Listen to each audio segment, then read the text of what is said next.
Welcome to the first episode of my series all about the earliest French colony in North America. Now before we start, I do want to mention that I am not of French-Canadian descent, nor have I ever been to Canada, so this whole series is really just me going in blind. However, what I do have going for me is that I love stories like this, and more importantly, I think there's a lot that Americans especially can learn from this period of history, so I hope you'll bear with me. Anyway, let's get started. So where are we? Well, here we are on the Atlantic coast of present-day Florida in the mid-1500s. More specifically, we find ourselves in an area known to the indigenous people as Guali, or to you Spanish speakers out there, LA, Florida. Because yes, this is the same Florida that today is home to Mickey Mouse and the Kennedy Space Center. Except back then it was home to something much wilder, namely Spaniards, Frenchies, English rogues, fugitive slaves, rival colonial powers, and perhaps most significantly rival colonial powers trying to kill each other. In fact, this particular area was arguably the most contested place on Earth at the time, with the Spanish, French, and English all sending expeditions here in the hopes of claiming it for their respective countries, and in the middle of it all was a small wooden fort manned by around 200 French soldiers, which they had optimistically named Fort Caroline. You see, while today we tend to associate the Age of Discovery with Christopher Columbus and the Spanish conquistadors, the reality is that there were many Europeans who considered him a fraud and refused to believe that Asia could be reached by sailing west. To them, the Earth was too big and the prevailing winds simply wouldn't allow it. In fact, some even believed that the shortest route between Europe and Asia still lay via the Arctic. And so it was that in 1534, a man named Jacques Cartier set sail north from what is today known as St. John's, Newfoundland, with the goal of finding a northwest passage to the Pacific. But while he never did find that passage, he did discover what would become known as Canada. Granted, the natives had been there for thousands of years already, but when Europeans are involved, we tend to ignore all of that and just name things after the first Europeans to come across them. Anyway, 2 years later in 1536, another French expedition arrived in Florida under the command of a man named Jean Ribault. Ribault and his men explored the coast from roughly modern-day Jacksonville up to the Savannah River, and they claimed it all for the French king.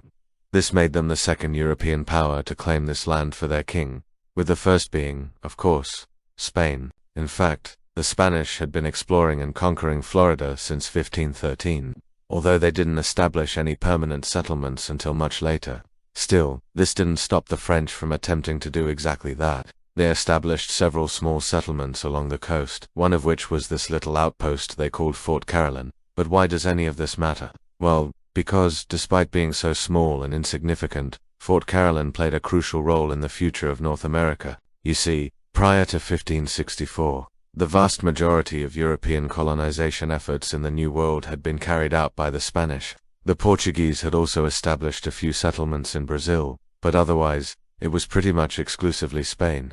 However, in 1564, everything changed. In a single year, the English established 3 new colonies, the French established 2, and the Dutch established 1. And so within the span of a few decades, the colonial map of the Americas went from looking like this to looking like this. And while at no point in this process was Florida ever anything more than a minor blip on the radar, the events of 1564 marked a turning point in world history. For the first time in centuries, Europeans had direct access to the resources of the Americas, and they wasted no time in exploiting them. But enough about why this matters. Let's return to our sleepy journey back to 1564. We find ourselves on a French ship sailing up the Atlantic coast of Florida towards the mouth of the St. Johns River, where Fort Caroline is located. It's July, and we've got a bit of a problem. You see, we were supposed to meet a supply ship here 3 weeks ago, but he's late, and we're starting to run low on food. Luckily, though, the river is full of fish, so we should be able to make do for a bit. And in the meantime, we can stretch our legs by going ashore and checking out the local flora and fauna. In fact, the leader of the expedition, a man named D.A., has already sent a group of men inland to look for fresh water, as well as to search for gold. Perhaps most importantly, though, he wants them to look for a good spot to build a settlement. BECAUSE. While Fort Caroline has been a useful outpost, it was never intended to be a permanent home. We all know that now, but at the time, nobody was entirely sure how long it would last. Meanwhile, back at the fort, the remaining soldiers are getting restless. They've been here for months already, and they're starting to feel the effects of isolation. Plus, They haven't received any word from the supply ship, and they're starting to get desperate for reinforcements. Still, life goes on as normal for a time, with the soldiers hunting, fishing, and generally trying to keep themselves busy. However, as the weeks drag on and the supply ship remains missing, tensions begin to rise. Some start to blame for the lack of supplies, while others grow increasingly homesick and start talking about returning to France. As if this weren't enough, the men soon began to hear rumors that the Spanish were on their way to destroy the fort. Naturally, this caused quite a stir among the soldiers, and many began to call for immediate action to be taken, however, remained calm, reasoning that if the Spanish were coming, they would surely be there by now. Still, these rumors proved to be true, and in September of 1564, a Spanish fleet arrived off the coast of Fort Caroline. René Laudonnière was not there to meet them. He was actually inland looking for a site to build a settlement, and so it was that the fort fell into the hands of the Spanish, and the French colony effectively ended right there. Well, that was a fun little story, wasn't it? Too bad it never happened. As it turns out, the events I just described are almost entirely fictional. In reality, the Spanish didn't show up until nearly 2 years later, in 1565, and by that point, the colony had already been abandoned for months. See, while the fictional version of events I just told you might have been exciting, the real reason the colony was abandoned was much more boring. Simply put, they ran out of food.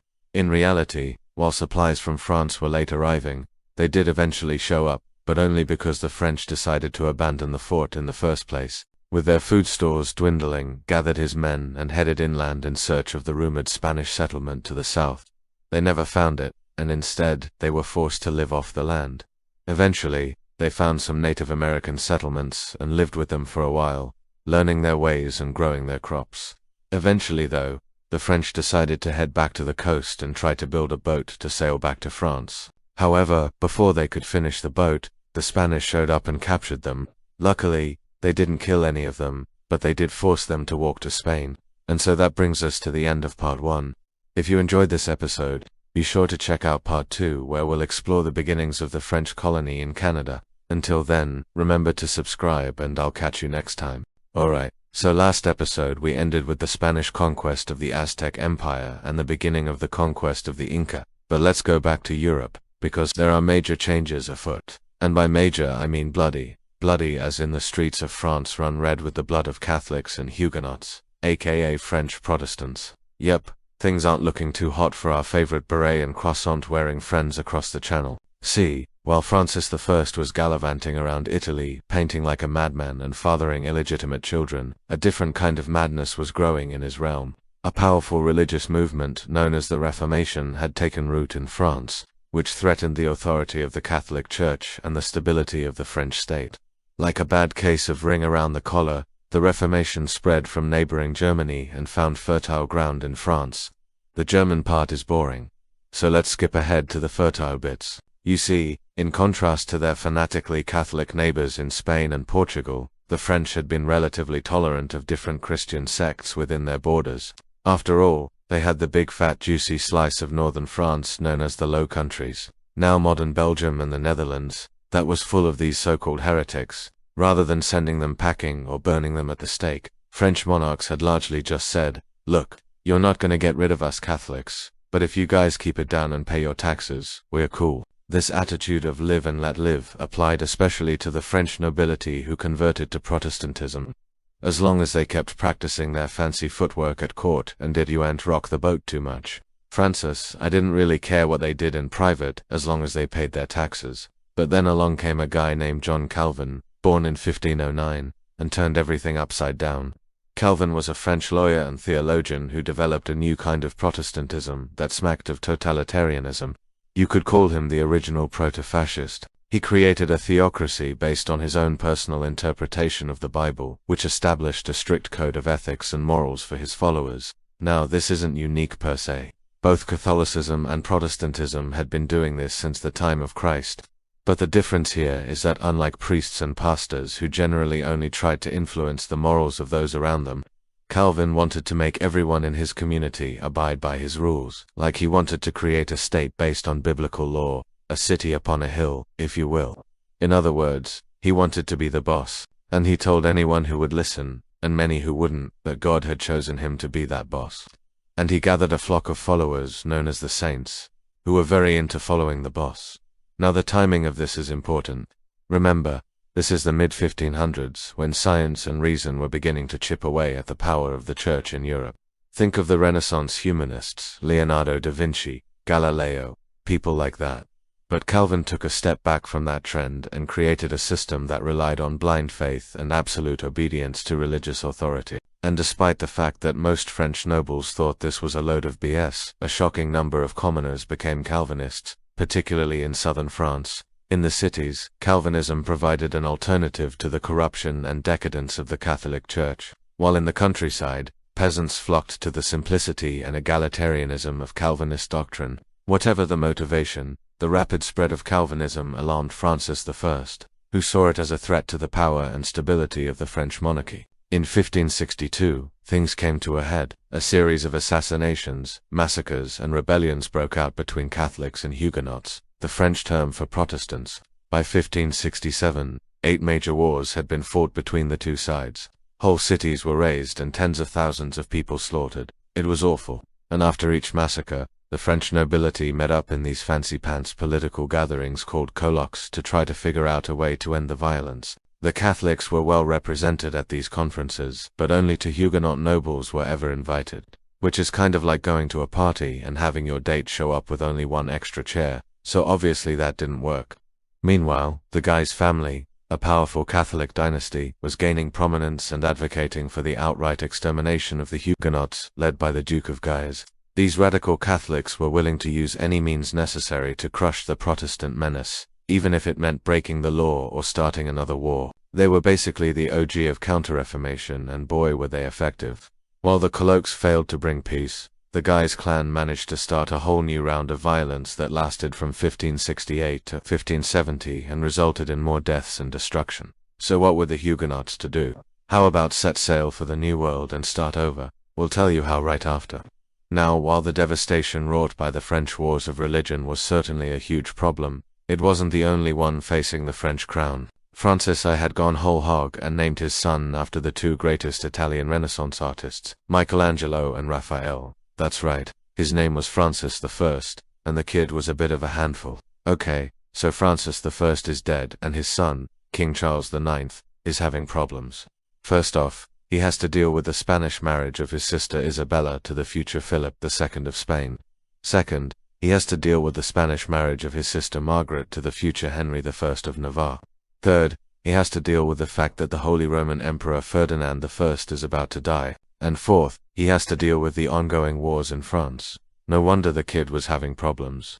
Charles IX was desperate for a distraction, and he found one in a man named Admiral Gaspard de Coligny, who was a French naval officer and explorer with a lot of clout. De Coligny had grown up listening to tales of daring do from his father who fought against the Spanish and Portuguese, and he dreamed of emulating his hero. But instead of fighting the Spanish and Portuguese in Europe, what if he did it in the Americas? The Spanish and Portuguese had colonies in North America, ergo Spain and Portugal. If the French wanted to flex its colonial muscles, then it needed to follow suit.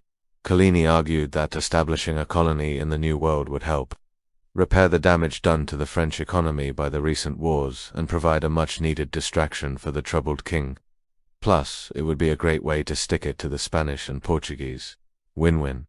So with the reluctant support of Charles IX, de Coligny set about planning the first French colony in North America. Now there's a little bit of debate over exactly where the first French colony was established. We'll get to that in a minute.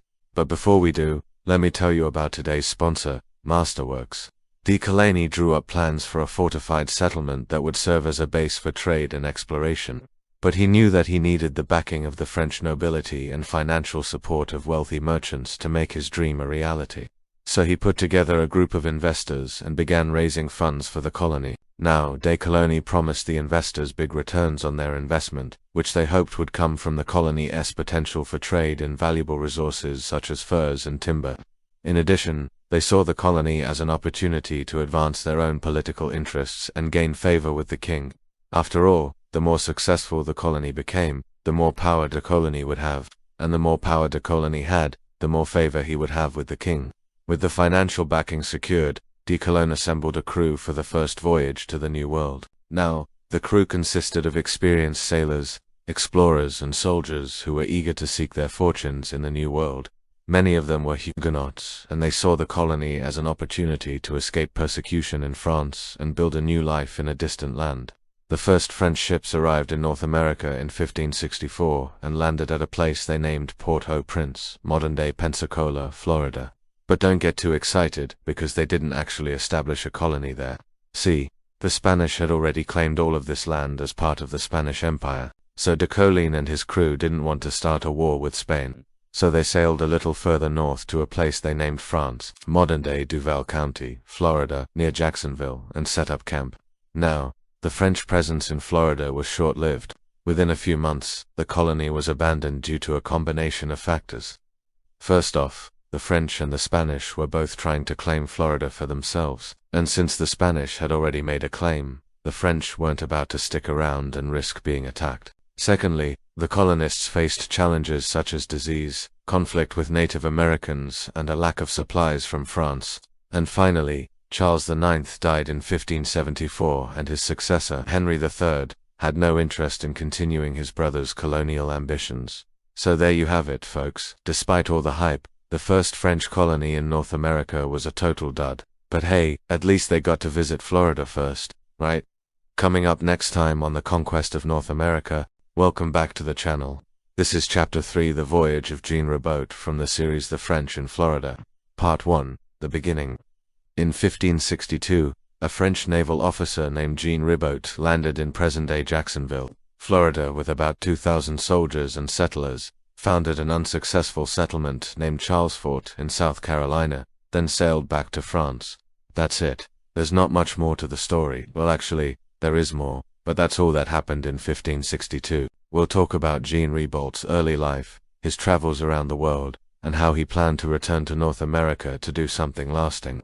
Before we get started, I want to remind you to like and subscribe so you can stay up to date with new releases. And if you have the means, please consider supporting us through the links in the description. If you were one of the first people who came across our channel, we'd really appreciate it. And if you aren't yet subscribed, now is the perfect time to do so. Now let's meet our main character. Jean Ribault was born in the city of Roche-sur-Yon in the Kingdom of France in the year 1528.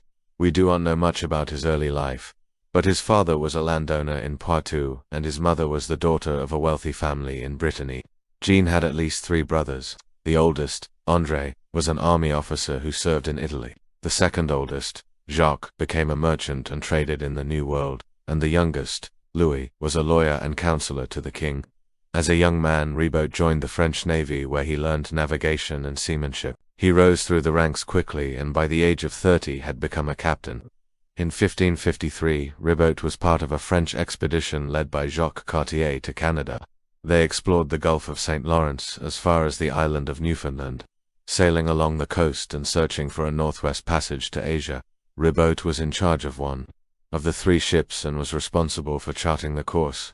He also took part in the first European Native American flag ceremony on the North American continent. When they returned to France, Ribault was given the rank of Chevalier of the Order of St. Michael. In 1556, Ribault went on another voyage, this time to South America. He was part of a fleet of 4 ships that sailed to the De la Plata, where they tried to find the legendary El Dorado, the lost city of gold.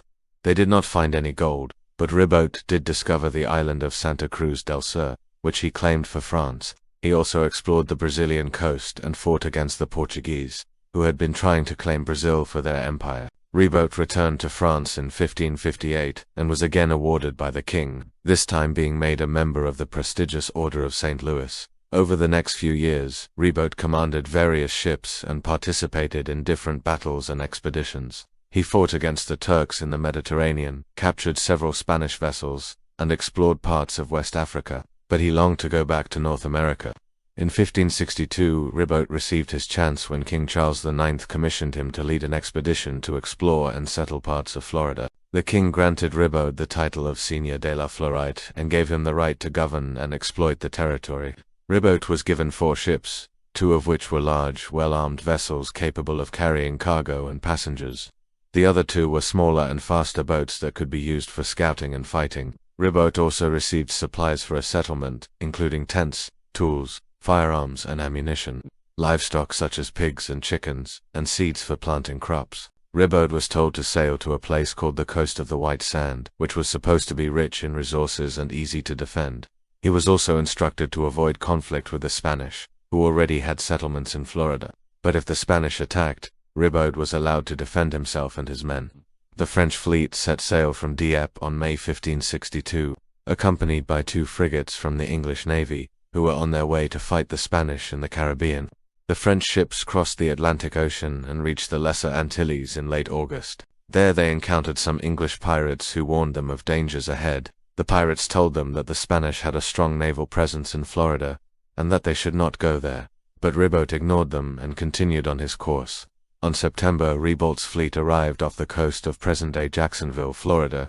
They anchored their ships in the mouth of a river and sent ashore a party to explore the area. Ribault himself stayed on board the flagship with the sick and wounded, while the others went ashore to look for a suitable place to build a settlement. They found a wide and deep harbor protected by natural barriers, and decided to stay there. On October 30th, 1562, Jean Ribault organized a ceremony to claim the land for France. He raised the French flag on a high pole and read a proclamation that declared the territory a part of the Kingdom of France. He named it La Fleuride after the flower that adorned the coat of arms of the city of Dieppe, where the expedition had set sail. He also named the settlement Charlesfort in honor of the king. Then began the task of building houses, warehouses, fortifications, a chapel, and other necessary buildings. The men were divided into groups to work on different projects, and each group had a foreman to supervise them. The soldiers were in charge of guarding the settlement and defending it against attacks. The sailors were in charge of supplying water and wood to the settlement, and the settlers were in charge of farming, fishing, and hunting. The settlers lived in tents or makeshift huts while their houses were being built. They had to deal with harsh weather conditions, including hurricanes and floods.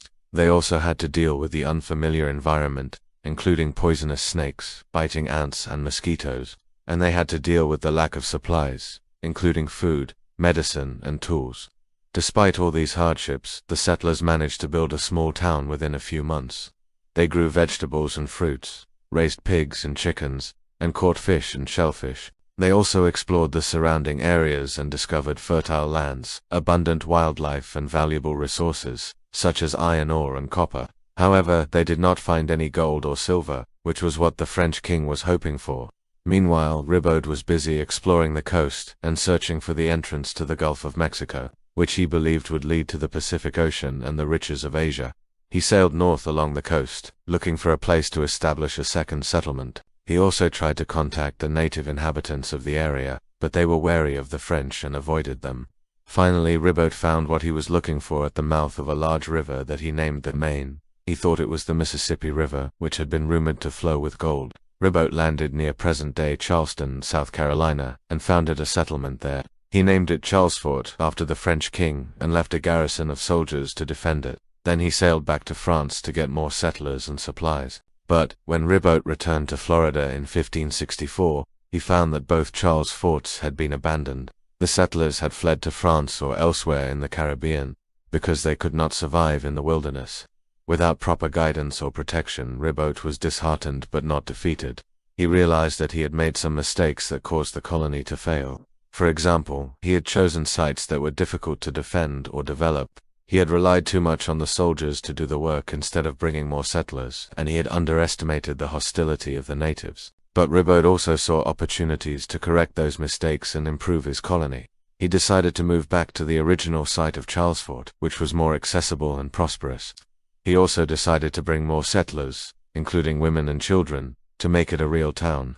And he decided to learn from the natives and adapt to their ways of living. With these plans in mind, Ribault prepared to settle down in Florida for good. He wrote a letter to the French king asking for more support and supplies. He gathered his men and told them that they had to start over and build a new life in Florida. And he looked forward to seeing what the future would bring to La Floride. However, none of these events actually happened, because just as Ribault was about to start his new life in Florida, he was killed in a battle with the Spanish. That's it for this chapter. If you liked this episode, please give it a thumbs up. Also let us know what you think in the comments below. Thanks for watching and see you next time. Alright, so we're doing a history hot tip today about Fort Caroline. This is chapter 4 of French Colonial Florida. We've been going through this series for a while now, and if you want more information, check the description below or the comments usually. But let's dive right into it. This chapter begins with Ribault being delayed in France due to wars there, and so the next guy in line to lead an expedition to Florida is Goulaine. He was actually born in St. Augustine, Florida, or it was spelled Adachaux in 1536. So he was born here, but then his family moved back to France when he was like 4 years old. Anyway, they were merchants who had gone to Spain and back to France and then back here. And yeah, his dad left him in charge of their business when he went to explore Florida. So he got all that good genealogical stuff out of the way before heading over to Florida. He set sail from France with 200 colonists and sailors on 2 ships. They crossed the Atlantic, crossing toward calmer seas. There is some indication that they may be stopped in the Caribbean somewhere because once they get into the Gulf, they only have 1 ship and 150 people, so something happens between then and now. They do have a full cargo hold of supplies, though, including food and lumber for building. That's not nothing. They sail along the coast of Florida. The weather is bad. One man writes that for 15 days they suffer horrible tempests and are tossed about in the sea without any hope of relief. Food is scarce, the ship's leaks. Men and women die and are thrown into the sea. Ship's rats eat what little food they can salvage. Sounds pretty miserable. Finally, on May 1564, they reach what they believe to be the St. John's River. They go up the river about 20 miles. Finding land so beautiful and fertile it brought tears to our eyes, wrote one survivor. And that was probably the understatement of the century, really. Yeah, they found Florida beautiful, and so they decided to stay there, and they began construction of their fort, which they named Fort Caroline, in honor of King Charles IX. They built it on the banks of the river, near a natural bend that concealed it from anyone coming up the river. It took them a couple of weeks to build that. The fort itself was made of a wooden palisade around the edge of it, about 20 feet high, set in a shallow ditch with a portcullis in the middle, and inside was just a collection of very rough huts. They were made of wood and covered with palm leaves. They weren't very good at all. They only really served as storage space for the most part, sleeping quarters. Everybody slept out in the open. One interesting thing, there's some confusion about where exactly Fort Caroline was. Some people think it was where the city of Jacksonville now sits. It's a popular theory. There's a plaque there marking where it supposedly was. However, historians have pointed out that if that was the case, the location would have been too close to the ocean. Spanish navigators knew the exact location of the fort, and they used that to calculate where the entrance to the Gulf Stream was. They needed to stay far enough away from that current, because it would take them out to sea. So if Fort Caroline was built where Jacksonville now sits, they would have been too close to that current, and they wouldn't have been able to use it as a navigational tool. So therefore, Fort Caroline wasn't there. All right. But they did settle in Duval County, we know that much. Where exactly, no idea, but it was somewhere in Duval County. So after they got the fort built, everything started to go downhill, rapidly downhill. For starters, one of the men in charge, Jean Ribault, gets kicked out. Turns out he was kind of a big jerk. He'd been delayed getting there because he had gotten captured by the Spanish. He demanded that the governor give him more power because now he was experienced in war. Governor was like, no, you're not getting more power. And so Ribault was like, fine, I quit. He was like, I'm gonna go find some gold. And the governor was like, okay, see ya. So off he goes, and he never comes back. And one of the things that Ribault does is he heads inland to look for gold, and he has an encounter with the Timucua people who are like, oh, hey, nice to meet you. And he takes a couple of them back to the settlement. These are the first Native Americans to make contact with the French, at least on this side of the country. The Timucua people are curious about the French, and the French are curious about the Timucua people, and everybody seems to be on their best behavior. Laudonnière gave each of the chiefs a red hat, a red cap, and a medal to wear around his neck, and they were invited to a great feast prepared by our cooks, and so they all became friends. However, as time went on, these friendships became strained because the French didn't really have anything to trade with the Timucua, and the Timucua wanted things. They wanted metal tools and firearms. The French didn't really have anything else to offer them, and the Timucua weren't interested in beads and trinkets. Unfortunately, so these alliances that were formed didn't last long. The French were also having problems with the English. They had heard rumors that the English were looking for a site to build a fort farther south, probably in present-day Jacksonville, near the mouth of the St. John's River, and they were concerned that they might preempt the French by establishing a settlement there. So they sent out scouting missions to try to find the English, and they found the English. They found a ship that the English had wrecked, and they found some survivors, and the French helped the English survivors get back to their ship, which was still anchored offshore. But once they did that, they arrested them, they threw them in jail, they thought that they were spies, and so now the French are prisoners and the English are prisoners. Laudonnière wrote to the King of France asking for permission to attack the English ship, which was still there, and to execute the English prisoners. While he waited for a reply to his letter, he decided to go ahead and execute the English prisoners anyway. He said that they were planning an escape, so he had to kill them.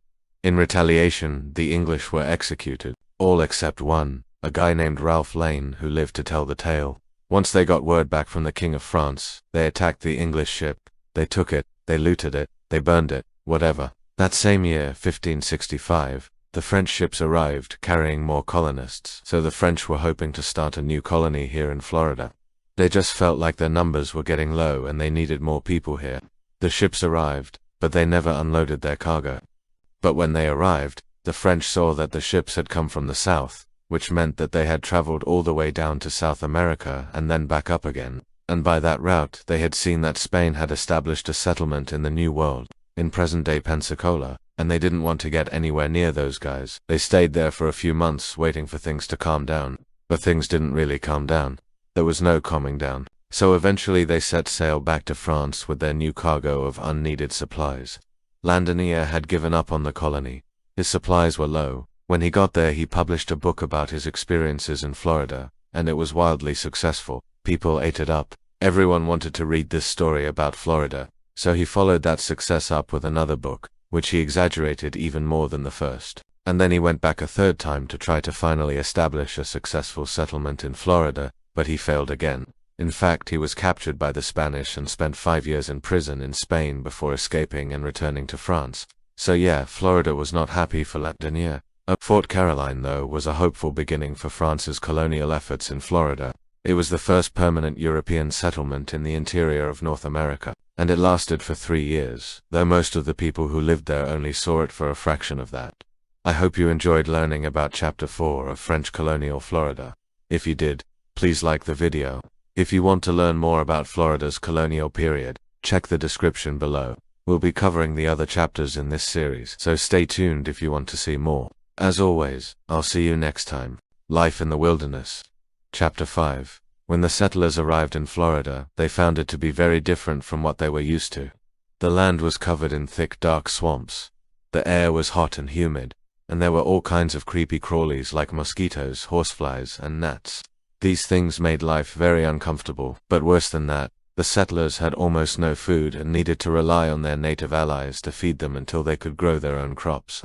It was also hard for the settlers to adjust to the heat. They weren't used to such high temperatures and they didn't know how to deal with them. They also didn't know how to protect themselves from the insects, which made their lives even more difficult. To make matters worse, the leader of the group, a man named Pedro Menéndez de Avilés, wasn't very good at his job. He was slow to take action, and he didn't seem to have a clear plan for what he wanted to do in the New World. This made the settlers feel uncertain about their future, and it made it harder for them to stay motivated and work together as a team. Overall, the settlers were having a tough time adjusting to life in Florida. The environment was challenging and their leader wasn't inspiring confidence, but they were hopeful that things would get better with time. The Spanish settlers were struggling to survive in the wilderness. They were running out of food and the heat and insects were making their lives miserable, so they decided to ask the Timucua natives for help. The natives agreed to help them, and they taught them how to fish and hunt in the swampy terrain. The settlers also learned how to plant crops in the sandy soil. With the help of the natives, the settlers were able to survive and eventually thrive in the wilderness. They built new settlements and started exploring the area around them. The natives continued to help them for many years, but eventually the settlers became self-sufficient and didn't need their help anymore. The Spanish were grateful for the help that the natives had given them, and they tried to repay them by trading with them and being friendly. However, not all of the Spanish settlers were so friendly. Some of them were hostile towards the natives and didn't want to trade with them or help them in any way. These settlers were only interested in taking advantage of the natives and didn't care about forming positive relationships with them. The Spanish colony in Florida was a mix of cooperation and conflict between the settlers and the native populations. While some groups thrived due to the exchange of knowledge and resources, Others struggled because of the clash of cultures and the desire for power and resources. The Spanish were trying to build a new life for themselves in this new land, but it wasn't easy. They had to deal with all kinds of challenges, from the environment to the local tribes. But they were determined to succeed, and they knew that they could undo it without the help of the people who already lived there. Don Tristan de Luna y Arellano was appointed governor of the province of Florida, but his leadership was far from ideal. His lack of military experience made him hesitant to take risks, which was frustrating for the settlers who wanted more aggressive action against the Appalachee. This lack of decisive leadership caused tension and resentment among the colonists, leading to a decrease in morale and a sense of hopelessness about their situation. Additionally, Don Tristan's indecisiveness and reluctance to consult the settlers created a sense of disenfranchisement and distrust, which further contributed to the decline of morale. The settlers felt that their input was not valued and that their concerns were being ignored, leading to a breakdown in communication and cooperation. All of these factors combined to create a negative and demoralizing environment that made it difficult for the settlers to succeed in their mission. The combination of a harsh environment, dwindling resources, and ineffective leadership led to despair and hopelessness among the settlers. Many of them began to question whether they would ever be able to escape the wilderness alive. This bleak outlook on their future in Florida resulted in a significant drop in morale, making it even more challenging for them to endure the hardships of their new home. The settlers were losing hope, and some of them even started thinking about giving up and returning to Spain, even though they knew that going back would be a long and dangerous journey. They were so desperate to leave Florida that they considered risking their lives at sea rather than staying in the wilderness any longer. This desperation was a sign of how bad things had gotten, and it showed just how much they had suffered. The settlers had endured a lot, but they were at a breaking point and were willing to risk everything to escape the situation. Throughout the chapter, several characters expressed their desire to leave the colony. Some of them, like Alonso de Santa Cruz, had been in the colony for a while and were tired of the hard work and danger of trying to make a life in the wilderness. Others, like the Franciscan friar, were never meant to be there in the first place, and just wanted to go home. And then there were those like Rodrigo Sanchez who realized that the colony was doomed and wanted to get out while they still could. Each of these characters had their own reasons for wanting to leave, but they all shared one thing in common: a desire to escape the dangers and uncertainties of life in the colony. For some, like Alonso de Santa Cruz, it was a matter of pride and stubbornness. He refused to admit that the colony was failing and was determined to prove that he could succeed there. However, his efforts only resulted in more hardship and suffering for himself and his men. On the other hand, Rodrigo Sanchez's decision to leave was more practical. He realized that the colony was doomed, and that there was no hope for them to succeed. Rather than wasting away and dying in the colony, he wanted to try his luck elsewhere. Despite their different motivations, each of these characters represents a different aspect of the human response to adversity. Some people, like Alonso de Santa Cruz, refuse to give up even when all hope is lost. Others, like the Franciscan friar, just want to go home and live a normal life. And some, like Rodrigo Sanchez, are willing to take risks to improve their chances of survival. Ultimately, each of these characters makes choices that they believe will help them survive the ordeal, even if those choices may not always be the best ones. In an attempt to improve their situation, some of the settlers decided to start farming. However, they quickly encountered problems. The soil in Florida is sandy and doesn't retain nutrients well, making it difficult to grow crops. Additionally, the settlers lacked the tools and experience necessary for successful farming in this challenging environment. Despite these obstacles, the settlers persisted in their efforts to grow food. They planted crops such as wheat, oats, and barley, but the harvest was meager and did not meet their needs. The settlers were becoming increasingly desperate for food and were subsisting on a diet of fish and shellfish. To make matters worse, some settlers started to explore the area around their settlement and encountered hostile Native American tribes. These encounters resulted in violence and further destabilized the colony. The Appalachee tribe in particular posed a significant threat to the settlers, and the Spanish authorities were concerned about the safety of the colony. As the situation grew more dire, the settlers became more desperate. Some began to mutiny against the leadership, demanding that they be rescued or given more support. However, these efforts were unsuccessful, and the settlers were left to fend for themselves. The colony was on the brink of collapse, and the settlers' hopes for rescue were fading fast. They had tried farming, exploration, and even mutiny, but nothing had worked. They were trapped in the wilderness with little hope for the future. The settlers' struggles to farm and explore in Florida highlight the challenges of adapting to a new environment.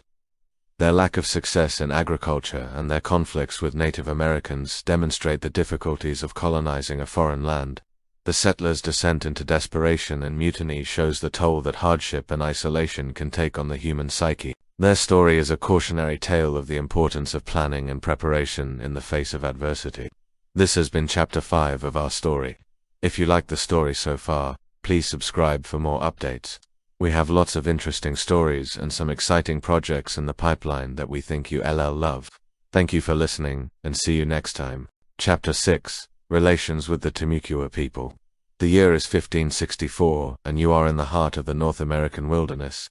Having just successfully explored the area around Lake Ontario, and navigated the perilous journey back to the relative safety of Fort Caroline, you have had some time to recover and resupply.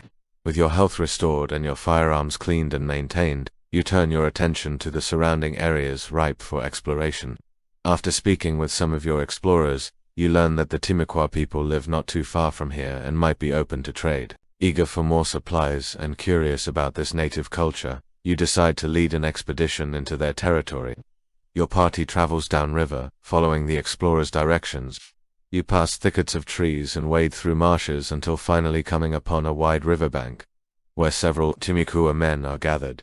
As you approach, they stare at you curiously. Relations with the natives are uncertain. The Timucua are known to be fierce warriors and have been observed attacking other tribes and even the French. Still, despite these concerns, you decide to try establishing peaceful relations. One of the natives steps forward and greets you in his own language. He gestures for you to halt and then slowly begins to speak in broken Spanish, indicating that he learned it from one of the many French traders who visited his village. Though he speaks little Spanish and less English, there is enough common ground between your two languages that communication is possible. The Timucua man asks why you have come to his village, and you reply that you wish to trade for deerskins and other goods. The Timucua man considers this, then motions for your party to follow him to the village. As you walk behind him, he tells you his name is Utatsi, and that he will show you the chief so you can make a deal. The other Timucua men keep a close eye on you and your party, wary of any sudden moves. Upon reaching the village, you are shown to a large hut where the chief sits on a raised dais. The chief motions for you to approach and asks why you have come. You reply that you wish to trade and tell him of the superior goods you have brought with you from France.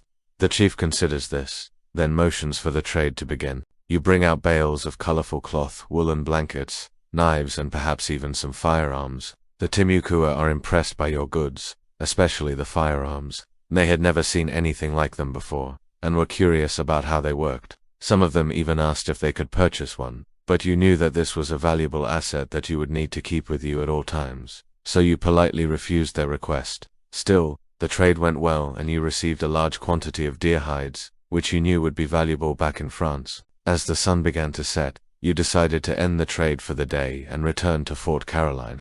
The chief agreed and told you to come back tomorrow if you wanted to continue trading, so you thanked him for the trade and said your goodbyes before leaving the village. As you walked back to your fort, you couldn't help but feel a sense of pride. You had successfully completed another mission and had gained valuable supplies in the process. However, you also couldn't shake the feeling that the Timucua were watching your every move. You knew that they were a fierce people and that they had every right to be suspicious of you and your party. Still, you couldn't help but hope that they would become allies. The next day you returned to the Timucua village to resume trading. When you arrived, you were met by the same chief who greeted you the day before. He motioned for you to sit down and then asked what else you had to trade. You replied that you had brought more goods with you and untied the bales of cloth and blankets from your boat. The Timucua chief seemed pleased with the goods and agreed to trade for them. This time he wanted to trade for some of the knives you had brought with you. You agreed and handed him several knives in exchange for hides and other goods. The trade went smoothly and you continued to chat with the chief. He told you about his village and the Timucua people, and you told him about your homeland. As the day wore on, you began to feel a sense of camaraderie with the chief and the other Timucua people. You shared food and stories, and it seemed as though a strong bond was forming between your two cultures. You've even played some games with the Timucua children, and they seemed to enjoy it. However, not all was well. One of your party members, a young man named Jean, couldn't help but eye the Timucua weapons with envy. He had told you beforehand that he wanted to get his hands on one of their bows and arrows, and you had warned him not to even think about it. Still, you couldn't help but feel uneasy knowing that he was loose in the village. As the sun began to set, you decided it was time to go. You thanked the chief for the trade, and promised to return again tomorrow. The chief nodded and watched as you and your party left the village. Back at Fort Caroline, you recounted the day's events to the other members of your party. They were amazed by the success you had had in making contact with the Timucua and forming an alliance with them. You told them about the trade you had made and the friendship you had formed with the chief. However, you couldn't shake the feeling that something was off. You had a feeling that the Timucua were not being completely honest with you, and that they were hiding something from you. Despite this, you decided to give them the benefit of the doubt and to trust that their intentions were good. Over the next few days, you and your party continued to visit the Timucua village. You traded with them, shared stories, and formed a close bond with the chief and his people. However, you couldn't help but feel that they were still hiding something from you. One day, as you were walking through the village, you saw a group of Timucua men pointing at one of your party members. They were whispering to each other and you couldn't help but feel a sense of unease. You approached the group and asked what was going on. The Timucua men shook their heads and said nothing. You knew that they were hiding something from you, but you didn't know what it was. You decided to let it go and to focus on building relationships with the Timucua. However, you couldn't shake the feeling that something was off. As the weeks passed, you continued to trade with the Timucua and explore the surrounding areas. You discovered new lands and resources and made many new friends among the Timucua people. However, you couldn't help but feel that something was lurking beneath the surface. One day, as you were exploring the area around the Timucua village, you came across a clearing. In the center of the clearing was a large fire pit, and you couldn't help but feel a sense of dread. You knew that this was a place of great importance to the Timucua, but you didn't know why. You decided to ask the chief about the fire pit, but he seemed reluctant to talk about it. He told you that it was just an old ceremonial site, and that there was nothing to see there. However, you couldn't help but feel that he was hiding something from you. Despite the chief's reluctance, you decided to investigate further. You searched the area and found evidence of recent activity. You knew that the Timucua were up to something, but you didn't know what. As the sun began to set, you decided to return to the village. You knew that you had pushed the Timucua too far, and that they were beginning to feel threatened by your presence. You had a feeling that things were about to change, and so they did. The next day, as you arrived at the village, you were met by a group of angry Timucua men. They were shouting and waving their weapons, and you knew that you were in trouble. The chief came out of his hut and told you that you had to leave. You were confused and asked why, but the chief just shook his head and repeated that you had to leave. You knew that you were in danger and that you had to get out of there as fast as possible. You and your party packed up your belongings and left the village. As you walked away, you could hear the Timucua men shouting and making threats. You knew that you had made a mistake by pushing them too far, and you vowed to never make that mistake again. From that day forward, the Timucua and your party never saw each other again. The fragile balance between cooperation and conflict had tipped, and the result was a dangerous one. The Timucua were a formidable people, and you knew that you could not defeat them in war, so you chose to honor their wishes and leave their territory. You and your party traveled back to Fort Caroline, where you spent the remainder of your time exploring the area. You never forgot the lessons you learned from the Timucua, and you carried those lessons with you for the rest of your life. Relations with the Timucua people were a defining moment in your journey through the wilderness. It was a time of great discovery and exploration, but also a time of great peril and danger. You had learned the hard way that even the most seemingly friendly natives could turn against you, but you had also learned that through understanding and respect, it was possible to form alliances that could benefit both parties. As you look back on your journey, you know that your experiences with the Timucua were some of the most important and influential of all. They had taught you the true meaning of survival and the importance of understanding and respecting other cultures. And though the journey had been fraught with peril and danger, you wouldn't trade it for the world, for it had been through these experiences that you had grown and learned more about yourself and the world around you than you ever could have imagined. Okay, so chapter 7 is titled The Shadow of Spain, and this all begins with how there is no way France could compete with Spain, who was like the one power in the New World, and they even claimed all of Florida. In fact, when the French came over to North America, they had to kind of do it in secret because Spain dominated the seas. It says here, from the time of Columbus until well into the 18th century, No European nation would challenge Spain's dominance in the Western Hemisphere, so no one could come to North America without going through Spain's basically controlled waters.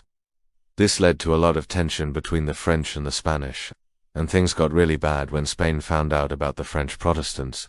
You see, as the Spanish were exploring and conquering the Caribbean, they also enslaved many of the natives and brought them back to Europe, and some of these natives converted to Christianity.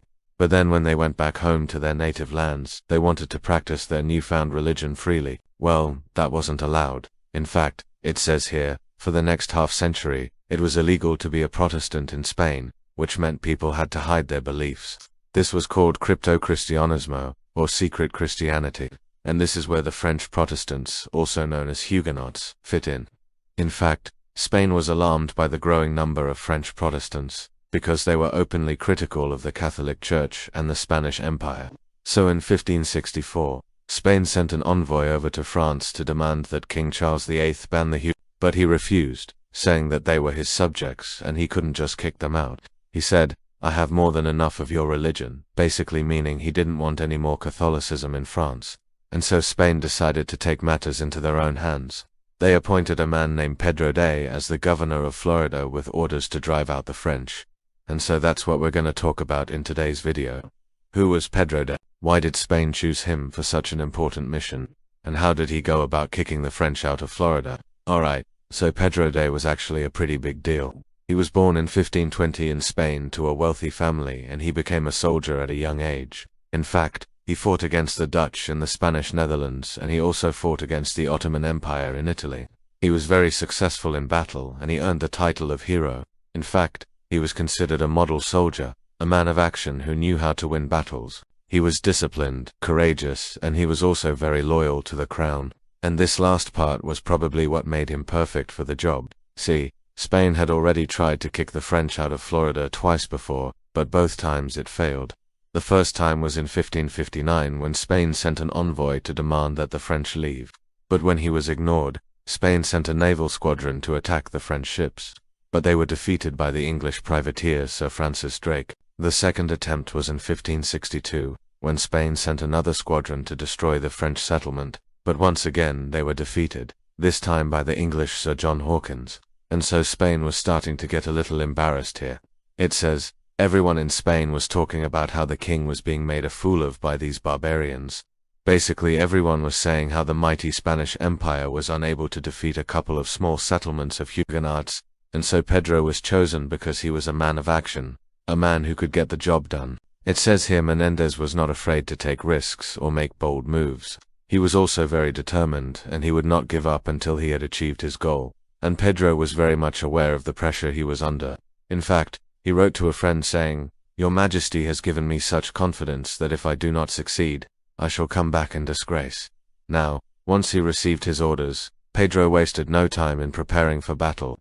He gathered a fleet of 8 ships and 2,000 soldiers and set sail for Florida. Now, he knew that the French would be expecting him, so he took measures to keep them guessing. He traveled to different parts of the Caribbean, visiting various settlements and pretending to explore the coast. In fact, he even explored the Bahamas, the Turks and Caicos Islands, and the Lesser Antilles. He pretended that he was discovering new lands and gathering resources for Spain.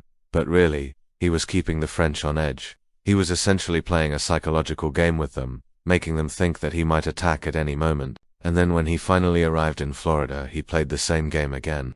He landed at St. Augustine and marched inland, pretending to explore the area. He sent out scouting parties and made campfires to attract the attention of the French. He essentially wanted to provoke them into attacking him, but the French were cautious and they didn't take the bait. So Pedro decided to wait a few days and then he would attack. On August 20th, 1564, Pedro and his men attacked the French settlement at the mouth of the May River. He had divided his troops into 3 groups, and each group had a specific task.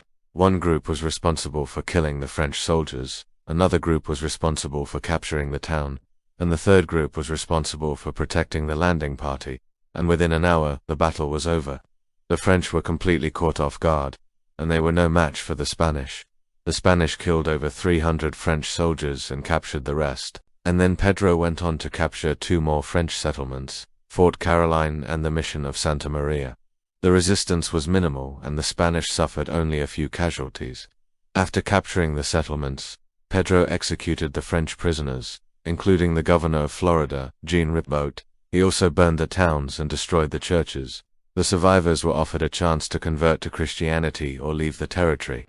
Those who accepted were allowed to keep their property, but those who refused were expelled from Florida. Following this victory, Pedro established a permanent Spanish settlement in Florida. He built a fort and garrisoned it with soldiers to ensure that the French would not return. He also began exploring and conquering the surrounding areas, including the Everglades and the Florida Keys. He claimed all of this land for Spain and declared it the province of La Florida. To prevent future conflicts with the French, Pedro negotiated treaties with the local Native American tribes and made alliances with others. He also built missions to convert the natives to Christianity. He treated them very well, unlike the French, who had enslaved many of them, and because of this, the natives welcomed the Spanish and helped them to settle the province.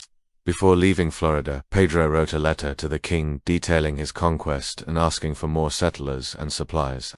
He urged the king to make Florida a permanent part of the empire and invest in its development.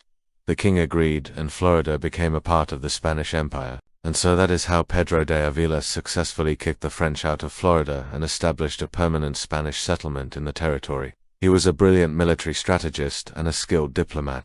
He was able to defeat the French in battle, but he was also able to win the support of the natives. His actions secured Florida for Spain and prevented it from falling into French hands. His legacy lives on in the Spanish culture and heritage of Florida, and he is considered a hero in Spanish history. Alright, now after watching this video, please check out this playlist right here for more videos about the French and Indian War. Also, if you want to learn more about early colonial America, check out my Colonial America playlist. Alright. If you want to keep watching, I recommend this video on James Oglethorpe and the founding of Georgia. Or if you want to start at the beginning, check out my video on the French and Indian War. Alright, click that like button if you liked this video, and subscribe if you want to join the family. Alright, I'll see you next time. Chapter 8, The Return of Jean Ribault. For 4 years, the colony at Fort Caroline had been struggling to survive. They had endured disease, starvation, war, and the constant threat of death. With the arrival of spring in 1565, their situation began to improve. The growing season was coming soon, and if they could just make it through the next few months, then maybe they would finally be able to turn things around. But as fate would have it, a cruel twist was in store for them. On March 29th, a ship appeared on the horizon. Everyone at the fort went running to the beach to watch as it slowly approached. As it drew closer, they could make out the colors of France emblazoned on the sails. Could this be it? Had help finally arrived? With trembling hands, they waved to the ship, hoping that someone would see them. The ship sailed past without acknowledging them, and it dropped anchor in the river not far from the fort. A small boat was lowered into the water, and men began rowing towards the shore. For the colonists, hope was restored. Maybe they would be saved after all. As the men on the boat reached the beach, they quickly learned that there were only about 20 of them, so they weren't there to help. Rather, they were simply looking for fresh water. Still, the colonists took advantage of the opportunity and asked them to deliver a message to the French king asking for more supplies and soldiers to defend the colony. The men on the boat promised they would do their best to help, and then they headed back to their ship, which turned out to be called Ribault. The colonists waited anxiously for their return, but day after day, the ship remained anchored in the river, seemingly with no intention of leaving. Then on April, the colonists' worst fears were confirmed when another ship arrived. It was the Santa Sima, Trinidad, and it was a Spanish warship. The two ships had met up at sea, and it seemed the Spanish had convinced Ribault to stay put. The colonists watched in horror as the Spanish unloaded men and supplies onto the shore. They knew what this meant. They had been betrayed, and now their only hope was gone. In desperation, they sent out a plea for help, begging the French to come to their rescue. But their message never made it to France because it was intercepted by the Spanish. Now trapped with nowhere to turn, the colonists prepared for battle. They knew that the Spanish wouldn't hesitate to attack, and they were right. As soon as the Spanish were ready, they marched on the fort. But much to their surprise, they were repelled by the French defenders. Seeing that he couldn't win a direct assault, the Spanish commander retreated his troops and decided to lay siege to the fort instead. The Spanish were confident that they would eventually prevail, and they set up camp nearby, intending to stay for as long as necessary. The colonists knew that they couldn't hold out forever, so they did the only thing they could think of. They appealed to the Spanish commander and asked him to negotiate a peace treaty. After some tense discussions, an agreement was reached. The Spanish allowed the colonists to leave the fort with their belongings, and then they gave them safe passage back to France. However, the Spanish also demanded that the French abandon the settlement and never return. With their freedom secured, the colonists packed up their things and left the fort. Many of them had been injured or sick during the siege, so they were glad to finally be able to escape. However, little did they know that the Spanish had a much more sinister plan in mind. As the colonists were leaving the fort, they were captured and taken back to Spain. Most of them spent the rest of their lives in captivity, never seeing France again. Only a small number of them managed to escape and return home. The Spanish were now in control of the fort, and they began to rebuild it, making it even stronger than before. They also established a small settlement nearby, and soon the area was bustling with activity. But the Spanish didn't realize that the French were already planning their revenge. While the colonists who had been taken captive were slowly losing hope of ever returning to France, one man was busy making a plan to take down the Spanish. His name was Ribault, and he was determined to get revenge for what had happened to his friends. He had been captured along with the others, but he had managed to escape. Now hiding in the forests near the coast, he was waiting for the perfect moment to strike. He knew that the Spanish were vulnerable while at sea, so he planned to build a fleet of ships that would allow him to attack them on their own turf. It was a risky plan, but it was their only chance of success. Over the next few years, Ribault managed to assemble a small fleet of ships. He also recruited a crew of experienced sailors, who were eager for adventure. When he felt he had everything he needed, he set sail for France to seek out more supplies and reinforcements. Meanwhile, the Spanish were enjoying their newfound success. They had defeated the French and taken control of Florida, and they felt confident that nothing could stop them. However, they soon learned that they were wrong. When Ribault returned to Florida with his reinforcements, the Spanish were in trouble. Ribault had brought with him a large force of soldiers who were eager to fight. The Spanish were caught off guard, and they were soon forced to retreat. Ribault and his men pursued them, and the fighting continued for days. Eventually, the Spanish were driven out of Florida, and the French were able to retake Fort Caroline. With the fort in their hands once again, the French began to rebuild. They had suffered a lot during the Spanish occupation, but they were determined to make the colony work this time. They improved the defenses of the fort, and they also began to explore the surrounding area. They were looking for resources that they could use to make the colony settle, but their exploration soon led them into conflict with the native peoples who lived in the area. The French were not prepared for this, and they were soon forced to flee back to the fort. The natives were fierce fighters, and the French were unable to defend themselves against them. To make matters worse, the French were still recovering from the damage done by the Spanish. Their colony was in ruins, and they were struggling to grow enough food to feed everyone. Ribault knew that he needed to take action quickly. If the French colony failed again, then there would be no second chance. He decided to reach out to the local Native American tribes and try to form an alliance with them. This was a risky move, as the tribes had been warring with the French for years, but Ribault was desperate, and he was willing to try anything to save the colony. Surprisingly, the tribes agreed to an alliance. They had been impressed by the French military strength, and they were hoping that the French could help them fight back against the Spanish. With the alliance secured, the French were able to stabilize the colony. They were still struggling to grow enough food, but they were no longer under constant threat of attack. However, their good fortune was about to run out. In 1568, a massive hurricane struck the coast. The storm destroyed the French ships in port and tore apart the wooden buildings of the colony. The colonists were devastated, and many of them began to lose hope. But Ribault refused to give up. He knew that the French needed a strong leader to pull them out of this disaster. So he took charge and began to organize the colonists. He set up a system for growing food that would ensure that everyone in the colony had enough to eat. He also began to plan for the colony's future. He knew that if the French wanted to succeed in Florida, they needed to be prepared for anything. He built new defenses for the colony, and he recruited more settlers to come and live there. The French were slowly getting back on their feet, but they were still vulnerable. The Spanish were still a threat, and the Native Americans were not to be trusted. However, Ribault was determined to protect his colony no matter what. He trained the colonists to fight, and he made sure that they were always prepared for battle. And so the French colony at Fort Caroline struggled on. It was a long and difficult journey, but the colonists were determined to succeed where others had failed, and with Ribault leading the way, they knew that they could overcome any challenge. But as we all know, their story doesn't end here.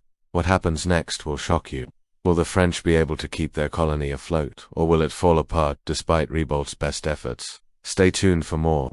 Thank you for watching this episode. If you enjoyed it, please remember to like and subscribe so you don't miss out on any of our future episodes. We've got plenty more adventures in store for you, so join us on our channel and let's explore history together. Welcome to my channel. This is Chapter 9, The Fall of Fort Caroline. Had spent the previous month and a half trying to starve out Fort Caroline, but after several failed attempts, he knew that he would have to do something drastic if he wanted to capture the fort and snuff out the light of Protestantism in Florida. So he hatched a plan. He and his men would march across the isthmus and fall on the unsuspecting English from the rear. On September 1565, Menéndez and his men set off toward Fort Caroline. It was about a 2-day march, but the expedition moved quickly, covering great distances each day, and by the time the weary troops arrived at the May River, they could see Fort Caroline in the distance. All that separated them now was a narrow isthmus less than a mile wide, but between them and their objectives stood the broad, deep May River. The river was too wide for the men to wade through and too deep to be bridged. But fortunately for Menéndez, there was a small island near the river's edge, an island that jutted out like an outstretched finger pointing toward the fort. The island was connected to the mainland by a narrow strip of sand, a spit, really, no more than 30 paces wide. And it was here that Menéndez made his men halt, so that they could rest before the final push. Meanwhile, back at Fort Caroline, life was pretty much the same as it had been for the past few weeks. The colonists were still suffering from hunger, but it seemed as though the Spanish were content to let them remain inside the fort rather than attempting to storm it.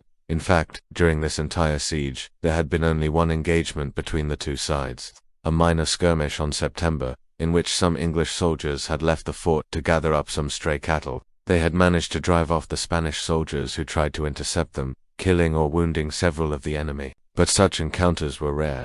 For the most part, the two armies remained locked in a standoff. So when the English saw the fires built by the Spanish on the opposite bank of the May River, they assumed that the enemy was doing the same thing they had been doing for the past month, cooking their meager rations and making camp for the night. Surely they weren't going to try to cross the river, not in this spot, where the current was swift and the water was deep. No, the men on the opposite bank were probably just as hungry as they were, and they didn't want to waste their precious ammunition trying to get at them. It wasn't until the next morning that the English realized they had been wrong. As the sun rose over Fort Caroline, Captain Nicholas Cresswell and several other English soldiers left the fort to hunt for food. They spread out in different directions, following trails made by deer and wild hogs. Most of them went into the thick woods, but Cresswell took a different route. He walked along the riverbank, keeping a sharp eye out for anything unusual. As he rounded a bend in the river, he saw something that made him stop dead in his tracks. On the far side of the river, extending out toward the English, was a large body of troops armed with swords, muskets, and bows and arrows. And standing at the front of this force was a man whom Cresswell recognized immediately, the man whom the English feared the most. Don Pedro Menéndez de Avilés, governor of the Spanish colony of Cuba. And the worst part was that between these two armies stood a small company of Spanish soldiers whose job it was to keep the English from crossing the river. And they weren't having much luck with that. The little band was being pushed back steadily by the English, who were eager to reach the safety of the fort. As soon as Cresswell realized what was happening, he ran back to the fort as fast as he could. He didn't know how many Spanish soldiers there were on the other side of the river, but he knew that they were eager to get across. Once they did, Fort Caroline would have only a few defenders left, because nearly all of the able-bodied men were out hunting or gathering wood.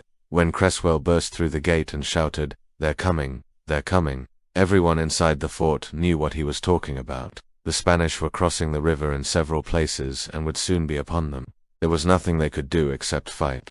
So the colonists grabbed their weapons and prepared to defend themselves. They were greatly outnumbered, but they had the advantage of knowing the terrain. They picked positions along the riverbank, in the trees, and on the hilltops, and waited for the Spanish to come to them. And when they came, it was like a thunderbolt out of a clear sky. The men of Fort Caroline fought bravely, but they were no match for the well-trained Spanish. One by one, the English fell until finally only a few remained alive. Those few fell back to the fort, but by now it was useless to try to hold out any longer. The walls were breached, and the Spanish were pouring through the gaps. Menéndez had ordered that no prisoners were to be taken, and his men followed that order to the letter. All the male colonists, whether armed or unarmed, were killed. The women and children were spared, but only because Menéndez wanted to make an example of them. He paraded them around the fort, showing them what would happen to them if they ever tried to resist the Spanish again. A few of the English managed to escape into the forests, but most of them were captured and killed. Later, Ribault and some of his men were caught and executed at Matanzas Inlet, and so ended the first English attempt to colonize Florida. What had started out as a dream of adventure and fortune turned into a nightmare of hunger, disease, and death. Of the 150 or so colonists who had landed at Fort Caroline, only a handful survived. After capturing Fort Caroline, Menéndez marched his troops to the nearest church and told them to celebrate a victory for the Lord. Then he began the grim task of burying the dead. He ordered that every Englishman be given a proper burial, regardless of whether he had been a Christian or not, and he kept the women and children in the church until he could find someone to take care of them. Before leaving France, Ribault had placed a small chest filled with gold and silver coins in the cellar of the fort. Menéndez found the chest and opened it, but he didn't touch the money. Instead, he nailed it shut and hung it from a tree near the fort. It was to serve as a warning to other would-be English settlers, a reminder that Florida was closed to Protestantism. Menéndez then set about building a new settlement near the site of Fort Caroline. He named it San Augustine, and it would become the capital of the Spanish colony of Florida. Meanwhile, the women and children of Fort Caroline were taken to Havana, Cuba, where they were held for ransom. Eventually, most of them were returned to England, but not before they had suffered greatly at the hands of their captors. For his part, Menéndez became a hero of the Catholic Church. He was known as the executing arm of God, and his statue stood in the main square of Madrid for many years. In recent times, however, his reputation has suffered somewhat. Many people believe that he was a ruthless killer who enjoyed nothing more than torturing and murdering his enemies. There is no doubt that Menéndez was a fierce and determined soldier, but he was also a man of deep religious convictions. He really believed that he was doing God's work when he slaughtered the English at Fort Caroline. In the end, perhaps the most tragic figure in this story is Ribault himself. He was a brave and honorable soldier who had been betrayed by his own government. When the French ships arrived at Fort Caroline, Ribault was forced to surrender the fort and turn himself and his men over to the Spanish. He and his officers were treated well at first, but once they had been handed over to the civil authorities in St. Augustine, things changed. They were accused of being pirates and thrown into prison. After languishing in captivity for several months, Ribault and 5 of his fellow officers were taken to Matanzas Inlet and shot to death. Their bodies were left to rot on the beach, a grim reminder to any would-be English colonizers that Florida was not a place for Protestants. And that's Chapter 9, The Fall of Fort Caroline. Please subscribe for more videos of conquistadors, kings and kingdoms. So at the end of the last episode we left off with the French having just captured Fort Caroline from the Spanish, only to have their victory ruined when they found out that their supply ship had been lost at sea. And so with starvation imminent, the French were forced to abandon their colony and flee into the Florida wilderness, leaving behind their dream of a Protestant Florida colony, one that would serve as a bulwark against Spain's growing empire in the New World. But what happens next is not what you think. Welcome to my channel. This is the story of France's lost colony of Fort Caroline. Or was it? Because while it does appear that way on the map, there is a bit more to this story. In 1564, a French fleet arrived in Florida with the goal of establishing a settlement in the region. They chose the site of a former Spanish fort, which they promptly rebuilt and renamed it Fort Caroline. The French envisioned this colony as a haven for Protestants escaping persecution in Europe, and it was to be called the French Florida colony. But before they could settle in, the Spanish came back and attacked, capturing the fort and killing many of the French soldiers. Only a few hundred survived, and they fled into the Florida wilderness, eventually making their way to present-day Charleston, South Carolina. So it seems that the French Florida colony was a failure, right? Well, not exactly, you see. While the French did lose this particular battle, they actually won the war, and as a result, they were able to establish a new colony in Florida a few years later, but more on that in a minute. Meanwhile, after retaking Fort Caroline, the Spanish wasted no time in rebuilding it and renaming it San Mateo. In fact, the Spanish crown even ordered that all records of the French occupation should be destroyed, which is why there are so few historical accounts of this colony. Now, if you're a history buff, then you probably already know that the Spanish didn't keep Florida for long. That's because the British captured it during the 7 Years' War, and then they gave it back to the Spanish at the end of the war. However, in 1763, the Spanish decided to get rid of Florida once and for all. That S because they were in the middle of a war with the British over control of the Americas, and they needed all the help they could get. So they struck a deal with the British to give them Florida in exchange for the Bahamas. And thus, British Florida was born. However, the British never really took much interest in Florida. They only sent a small number of settlers and soldiers to the colony, and they didn't bother to build any infrastructure or develop the economy. As a result, Florida remained largely undeveloped until the US purchased it from Spain in 1821. But back to the French. After losing their first attempt at a colony in Florida, the French were determined to try again. In 1565, they sent a fleet to the area with orders to establish a new settlement. This time the French landed at a spot they named Port Royal, which today is known as Parris Island, South Carolina. The French colony of Fort Caroline may have been short-lived, but it was an important step in the development of North America. Despite its ultimate failure, the colony demonstrated the potential for European settlement in the New World and paved the way for future French colonies in Canada and Louisiana. And although Spain officially owned Florida at this time, the reality was much more complicated. You see, since the Spanish had been unable to effectively colonize or govern the vast territory, it had become something of a lawless land. Pirates and privateers had set up shop in the area and were preying on Spanish shipping. In addition, the French were still active in the region, and the British were becoming increasingly interested in Florida as well. As a result, Florida became known as a kind of no man's land where just about anything went. This situation would continue for many years, but ultimately it would lead to the American conquest of Florida in the early 19th century. Okay, so now that we've established that the French did indeed establish a second colony in Florida, let's talk about how it went down. In 1564, the French explorer and explorer landed in Florida with plans to establish a colony. However, the Spanish had already claimed the land and were suspicious of the French presence. After several months of exploring the coast, and his men settled in an area they called Port Au Home, modern-day Parris Island, South Carolina. Although the French had not been granted permission to settle in Florida, they believed that the area was uninhabited and therefore open to settlement. They also argued that Spain had no right to claim such a large amount of land without actually colonizing it. In spite of these arguments, the Spanish were not happy with the French presence in Florida. They saw it as a violation of their territorial rights and a threat to their empire. As a result, the Spanish began to plan a military campaign to drive the French out of Florida. Meanwhile, the French were struggling to survive in the Florida wilderness. They were ill-equipped to deal with the harsh environment and had little success in cultivating crops or hunting animals. In addition, they were constantly on the lookout for hostile natives or Spanish soldiers who might try to capture them. Despite these challenges, the French refused to give up. They built forts and settlements and tried to make a life for themselves in Florida. However, they were ultimately unsuccessful and were forced to abandon their colonies and return to France. However, despite their failure, the French continued to explore and claim parts of North America in the name of France. Over the next century, the French would establish colonies in Canada and Louisiana, and would continue to explore and map the interior of the continent. And while Spain technically owned Florida at this time, the reality was that the Spanish government wasn't really paying much attention to what was going on in its North American colonies. You see, at this time the Spanish Empire was at the height of its power and wealth, and it simply had too much going on in other parts of the world to really pay much attention to its small and struggling colony in Florida. As a result, Florida became something of a lawless land where the French were able to establish their colony without much interference from the Spanish. However, this situation would change in the following years.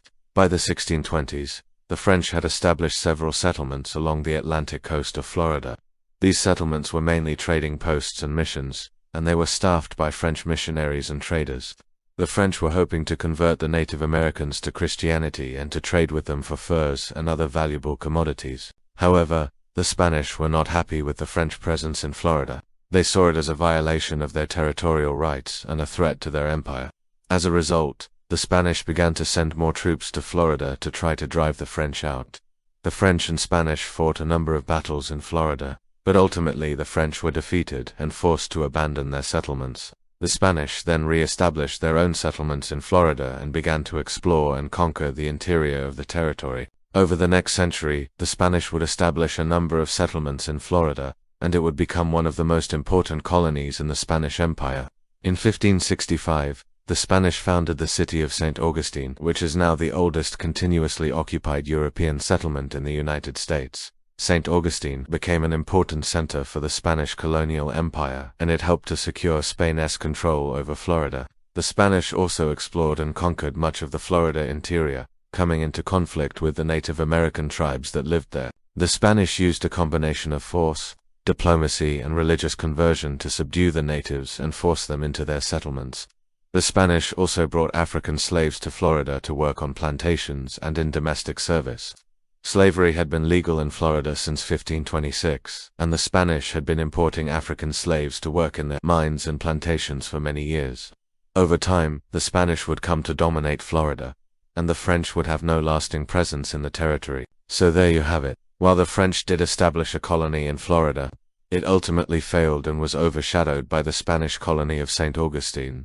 The French colony of Fort Caroline was a significant event in the history of Florida and the United States as a whole. Although the colony itself was short-lived, it demonstrated the potential for European settlement in North America and paved the way for future French colonies in Canada and Louisiana. It also marked the beginning of the struggle between France and Spain for control of North America, a struggle that would have profound implications for the future of the continent. If you enjoyed this video, then be sure to check out my other videos on the French Florida colony, and don't forget to subscribe so you never miss an exciting episode. Thanks for watching. As the sun sets over the Atlantic, casting long shadows across the deck of the ship, the French flagship anchors off the coast of a vast and unknown land. On board are men who have crossed an ocean to forge a new life in the heart of the New World. Among them is a young soldier named Jean Ribault, tasked with a mission to establish a settlement on this untamed terrain. But they aren't alone. The coast is dotted with the dwellings of the indigenous peoples who have thrived here for generations, and in the heart of this land lies a secret that will shape the destiny of nations. Welcome to Chapter 11, Legacy of Fort Caroline, our journey through the French colonial era in North America. Join us as we explore the enduring impact of Fort Caroline and its role in shaping the history of two continents. The year is 1564, and Ribault and his men are part of a French expedition sent to explore and potentially colonize the area around what would become known as the St. John's River. Their presence marks the beginning of a new chapter in the story of North America, a chapter written in the language of exploration, ambition, and the clash of civilizations. The French had been aware of the existence of the Grand Banks of Terra Nova, now known as Newfoundland, since the 15th century. These banks were teeming with fish, and became a popular destination for European fishermen. However, it was the explorer Jacques Cartier who laid the foundation for French claims in North America during his voyages in the 1530s. While exploring the Gulf of St. Lawrence, Cartier landed in present-day Canada and claimed the region for France, setting the stage for future colonization efforts. But it wasn't just the abundance of natural resources that drew the French to this new world. It was also an opportunity to spread Christianity, a mission that was deeply ingrained in French society during this period. The age of exploration was not just about discovery and conquest, but also about converting indigenous populations to Christianity, a task taken seriously by many European powers. For the French, this religious zeal played a significant role in their approach to colonization. This brings us back to Jean Ribault and his men, who in 1564 arrived at the mouth of the St. John's River with orders to establish a settlement. They had sailed from France with dreams of adventure and the promise of a new life. But the reality they encountered was far from the idyllic vision they may have held. The lush landscape was also home to fierce indigenous tribes who had lived there for centuries. In this context, the French began to construct a fort near present-day Jacksonville, Florida, which they named Fort Caroline in honor of the French explorer and cartographer Charles de la Ferte, Sieur de Sainte-Vallière. This fort would be their first permanent settlement in Florida and a symbol of their ambitions in the New World. One of the most intriguing aspects of Fort Caroline is its location. The fort was strategically positioned on the banks of the St. John's River, a waterway that would later become a crucial trade route. This choice of location reflected the French desire to control important trade routes and access to vital resources. The river's strategic importance would become even more apparent in the years to come as the region's geography shaped the course of colonial rivalry between France and Spain. However, the establishment of Fort Caroline was not without its challenges. The French explorers faced numerous obstacles, including conflicts with the indigenous peoples of the region. These encounters were often marked by misunderstandings and mistrust, leading to clashes between the two cultures. The French were not prepared for the fierce resistance of the local tribes, who defended their lands with courage and determination. These conflicts highlight the complexities of colonization and the impact it had on the indigenous populations. As the French struggled to adapt to the challenges of the New World, they also grappled with the realities of survival. The environment they had entered was both beautiful and unforgiving. Harsh weather conditions and the unfamiliar landscape posed constant threats to their well-being. Furthermore, the settlers had to contend with the threat of disease, which could quickly wipe out entire settlements. The harsh realities of this new world tested the resilience and adaptability of the French colonists like never before. Despite these challenges, the French persisted in their efforts to establish a colony at Fort Caroline. They cleared land for planting, built shelters, and tried to forge alliances with the local tribes. Their determination to succeed in this inhospitable land was a testament to the human spirit of exploration and the desire for new beginnings. But their time in this untamed wilderness was marked by hardship, forcing them to confront the brutality of nature and the limitations of their own resources. In 1565, only a year after its establishment, the fate of Fort Caroline took a dramatic turn. The Spanish, who had established a rival settlement in present-day St. Augustine, launched an attack on the fort. This confrontation was not just a battle between two colonial powers, but a clash of cultures, religions, and ambitions. The attack on Fort Caroline was part of a larger struggle for control over the southeastern coast of what would become the United States. The Spanish, driven by their desire to expand their empire and protect their interests in the region, saw the French presence as a threat. The conflict culminated in the Battle of Fort Caroline, a pivotal moment in the history of North America.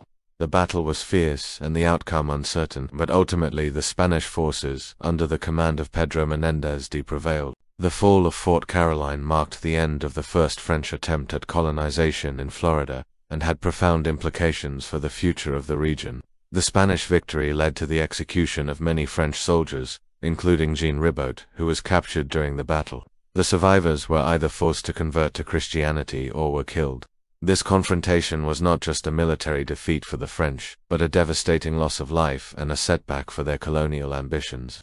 The legacy of Fort Caroline lives on in the archaeological mysteries surrounding the site. Today, the exact location of the original fort remains uncertain, adding a layer of intrigue to its history. Excavations and research have uncovered artifacts and evidence of the fort's existence, providing glimpses into the lives of the French colonists. However, the lack of a clear understanding of the fort's layout and its connection to the wider colonial narrative continues to captivate historians and archaeologists alike. In 1965, a national memorial dedicated to Fort Caroline was established in Jacksonville, Florida, known as Fort Caroline National Memorial. This park preserves the memory of the French colonial era and the events that unfolded at the fort. Visitors can explore the grounds where the fort once stood, learn about the French and Native American cultures that shaped the region's history, and gain insight into the challenges and struggles of early colonial life. The memorial serves as a reminder of the lasting impact of this pivotal chapter in North American history. Today, the story of Fort Caroline is remembered through historical accounts, archaeological findings, and the efforts of organizations like the Fort Caroline chapter of the Huguenot Society of America. These groups work to preserve the memory of the French Huguenots and their contributions to the history of Florida. By sharing the stories of these brave explorers and settlers, we keep their legacy alive and ensure that their sacrifices are not forgotten. As we reflect on the legacy of Fort Caroline, we are left with a profound appreciation for the complexities of history. The story of the French colony in Florida is not just about exploration and colonization, but also about cultural exchange, conflict, and the human spirit of survival. The French presence in Florida, though brief, had a lasting impact on the region and played a role in shaping the cultural diversity that defines America today. From the strategic location of Fort Caroline to the clash with the Spanish, each aspect of the French colonial experience in Florida offers valuable lessons. The quest to control valuable resources, the challenges of adapting to a new environment, and the consequences of cultural clashes are all themes that resonate even today. Furthermore, the story of Fort Caroline is a testament to the power of exploration and the curiosity that drives humanity to venture into the unknown. The bravery of explorers like Jean Ribault and the determination to carve out a new life in an uncharted wilderness continue to inspire awe and wonder. In conclusion, The legacy of Fort Caroline stands as a reminder of the rich tapestry of history that has shaped our world. The French colonial era in Florida, with all its triumphs and tragedies, is an integral part of the story of North America. By understanding and preserving the history of Fort Caroline, we honor the contributions of those who came before us and gain a deeper appreciation for the complexities of our shared heritage. Whether through archaeological discoveries or the dedication of historians and preservationists, the story of Fort Caroline continues to unfold, offering us a window into the past and reminding us of the enduring spirit of exploration and the human experience. Thank you for joining us on this journey through Chapter 11, Legacy of Fort Caroline, of our series exploring the French colonial era in North America. If you enjoyed this episode, please don't forget to subscribe, leaving a comment below with your thoughts and suggestions for future episodes. We'd love to hear from you. Until next time, keep exploring, keep learning, and stay curious. This is Chapter 12, and it is time to say goodbye. Hello friends. Hello friends. This is the final chapter of our audiobook, and I want to thank you all so much for listening. If this story has touched you, moved you, entertained you, or if you've shared it with others, then we've succeeded in our goal. So thank you so much. I want to take just a moment to summarize the story one last time, but in as gentle a way as I can, because I know some of you might be hurting right now, and that breaks my heart. So just know that I am aware of that. Do not worry. The ending is gentle. This is a story about hope, about struggle, about loss, and ultimately about love. It's about a young girl who grows up in an abusive home with a drunken father and a passive mother. She escapes that life by throwing herself into her studies and earning a scholarship to get away from the only life she has ever known. At school, she meets other students who have their own hopes and dreams, but also their own wounds and scars. They form a bond over their shared experiences. They encourage each other to keep going even when things seem bleakest. There is a particularly sweet romance between two characters, but tragically it ends in heartbreak. It seems at times as though all hope is lost. But through it all, the main character keeps going. She stays true to herself. She fights for what she believes in. And in the end, she finds happiness. She finds peace. She finds love. I know that might not have been easy to hear, and I apologize for that. Some of you may be feeling angry, betrayed, cheated, heartbroken, and those are all understandable reactions. I would never wish to cause you pain, but I will always value honesty and realism above cheap plot devices designed to simply make you feel good. Life isn't fair. Sometimes bad things happen to good people. People make mistakes. Sometimes they don't even realize they're making mistakes. Sometimes there is no happy ending. Sometimes death is the only option. And sometimes, despite all your efforts, all you can do is let go and hope for the best. That is what makes us human. Not the fairy tale endings, but the struggle itself. And I want you to know that there are so many stories like this one, so many stories of quiet heroism and quiet sadness that are happening all around us, quietly shaping the world we live in. You just don't hear about them. No one does. Because here is the thing, history is written by the victors, sure, but also by the chroniclers, by the storytellers, by the ones who pick up the pieces and try to make sense of it all. That is what this story is about. So to those of you who have experienced loss, who have felt the pain of grief, who have had your hopes dashed, who have felt the sting of disappointment, I want you to know that you are not alone. I see you, I hear you, I feel you, I carry you in my heart. This story is for you. When I started writing this book, I was in a dark place. I was struggling to find my voice. I was trying to figure out who I was, and where I fit in this world. Writing this story helped me to heal. It helped me to grow. I poured everything I had into it, my heart, my soul, my pain, my anger, my love, my hope, and in doing so, I found myself. I know this story is set in Korea, but this is a universal story.